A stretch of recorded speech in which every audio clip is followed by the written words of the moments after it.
皆さん、ごきげんよう。上川かおりんです。ヤフー知恵袋を見ていたら、下記の質問がありました。今回は、こちらの質問にお答えしたいと思います。それでは、早速いってみましょう。質問1、YouTube で使われている効果音を探してます。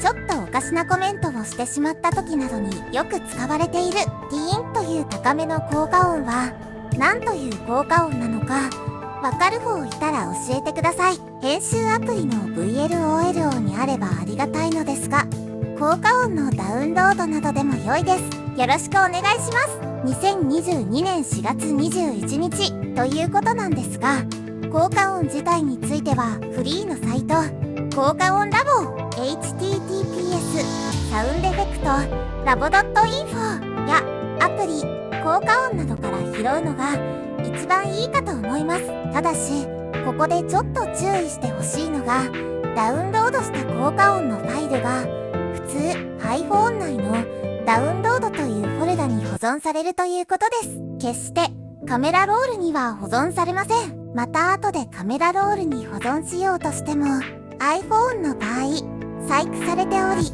音楽ファイルをカメラロールに保存できません。iPhone って意地悪いよね。そこで一番効率の良い方法は、ちょっと格好悪いんですが、画面録画してカメラロールに保存して、キャップカットや VLOL などの動画編集アプリで抽出するという方法が一番効率的です。ぜひ一度お試しくださいませませ。以上です。